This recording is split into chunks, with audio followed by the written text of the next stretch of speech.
Good day, everyone. This is Dr. Farhangpour again. And today I thought I wanted to share with you some ideas and some reflections upon how we can change our own way of thinking, attitudes, and some habits around the house where we can actually create a more peaceful outlook of life. And there is a quote here: mankind must remember that peace is not God's gift to his creatures, peace is our gift to each other, by Elsie Wilson. And this really is interesting because it shows us that peace is not created by some outside force, but by ourselves, and we are responsible with that. So the way things are working presently is that we have attitude of top-down attitude towards peace. In other words, we rely on a few elected members of society who are in government, and we think that they are responsible for keeping peace for us. And if they start a war or something they do that we don't like, we become very disappointed. And often in some places, the people who make decisions about war, they are the very same people who have premeditated it, and they have safeguarded their own families, their money, and so on. And then ordinary people are sent to the front line to fight, and they are staying in the safe places. And this sounds to be very actually unfair. But we must remember the very same people that we feel disappointed with, they are people who come to us from among us. They are the people that we know them, and they are our maybe neighbors, family members, and so on.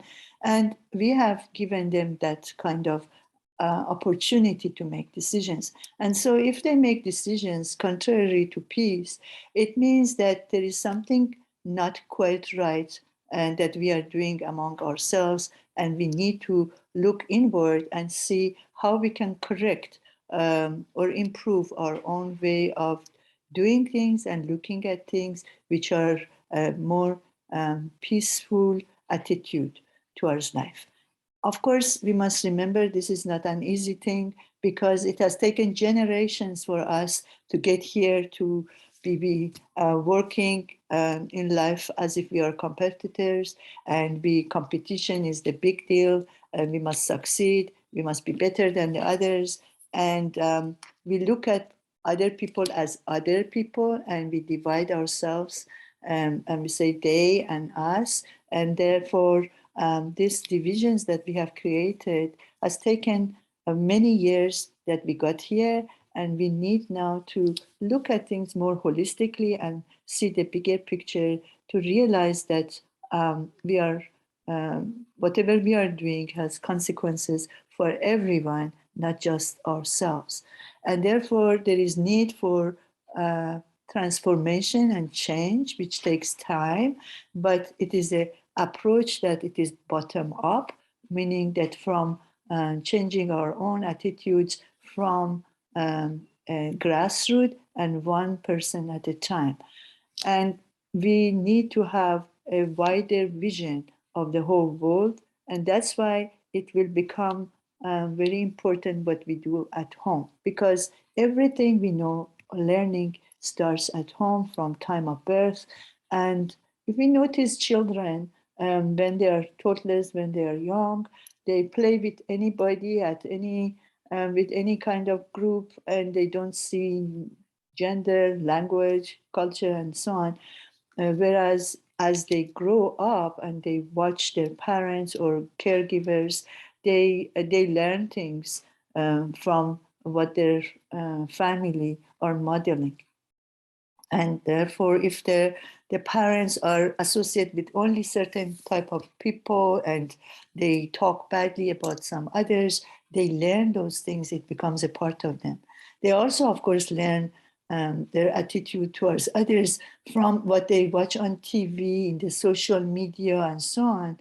And a lot of things that happens actually is by watching other people who are in their circle of association, and especially with the family. Some of the things that people do which are biased are done very unconsciously. For example, how people um, talk about others, how they avoid some people, who they invite to their homes, when they go to maybe a crowd, where do they want to stand next to who, if they go to the bank, which cashier they prefer to go to. These are just very subtle examples of how we actually have, almost all of us, some um, uh, stereotypes in mind, and we live according to those thinkings. And it's becoming very important that we all, in a way, look at ourselves, reflect on what are the things that we do subconsciously and even consciously, what kind of thoughts go through our mind, and who we label as this and that.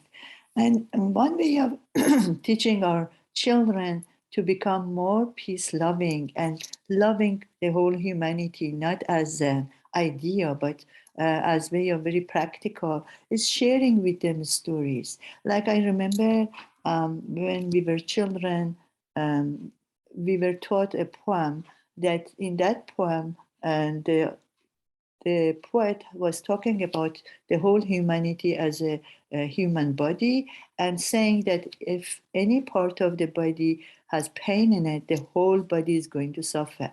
And that was what we learned, that, okay, so it means that whole humanity is interconnected.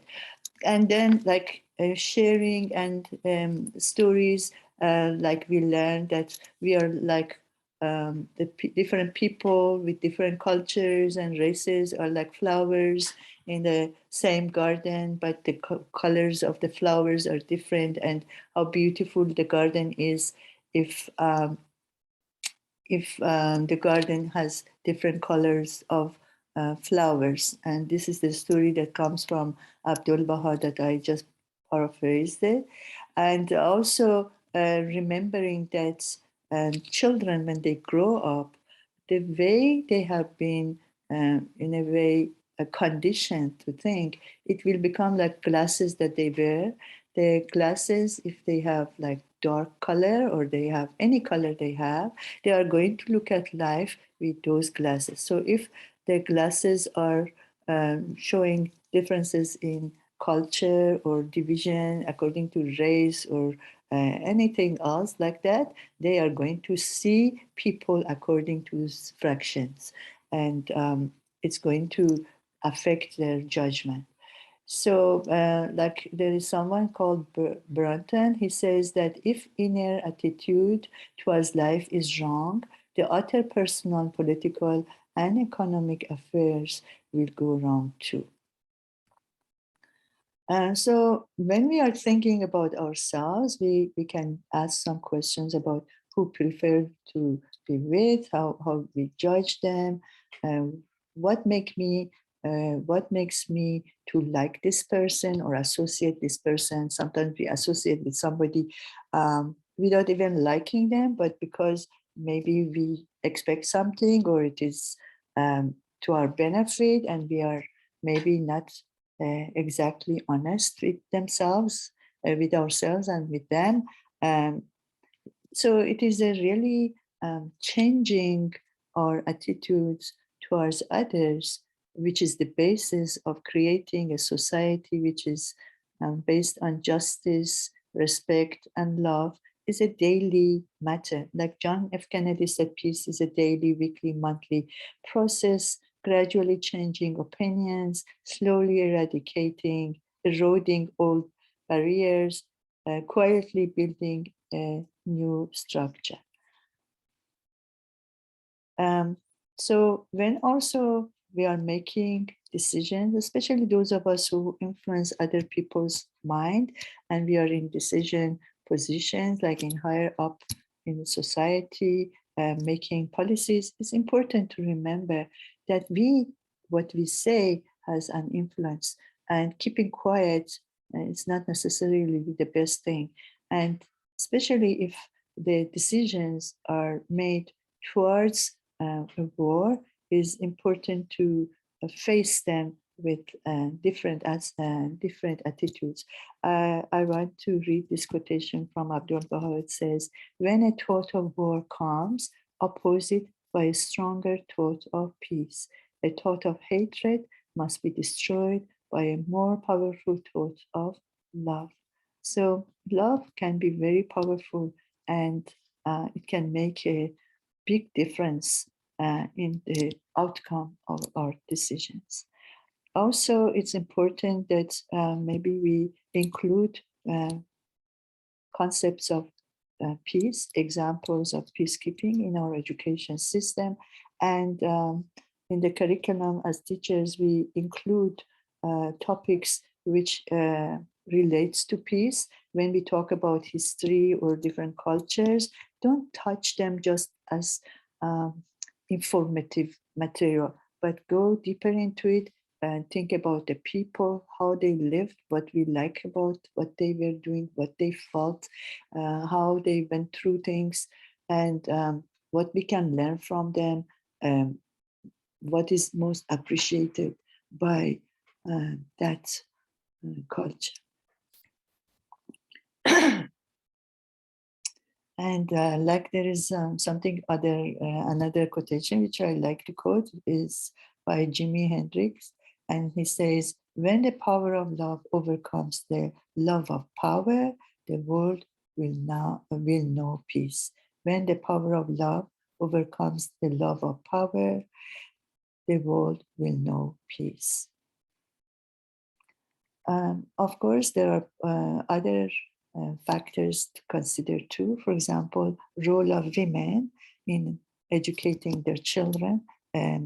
Women are, when they become mothers, they will be the first educators of their children. And that is when children learn from their mom how to see the world. So the attitude of the mother is very important. And also, she can teach children examples of not being prejudiced, and especially to boys, also to teach them that as parents and mother, and also a father and the caregivers, that the way to solve challenges and problems and conflicts is not just to fight, but rather to maybe negotiate, to consult, to understand one another, and come up with the whole concept of caring and sharing. And therefore, the last point is that really, unless we create this feeling of love for one another and caring and seeing in other people what we see in ourselves, and the consequence of our behavior to others, we will not make it possible for ourselves to unite. So unity is depends on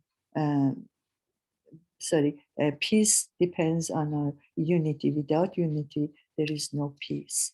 And we can ask ourselves more questions to think about scrutinizing our own thoughts, as what kind of thoughts we go through on daily basis. It's more towards disliking people or creating more association, forgiveness, and love, compassion towards others. Do we treat others the same way that we want to be treated?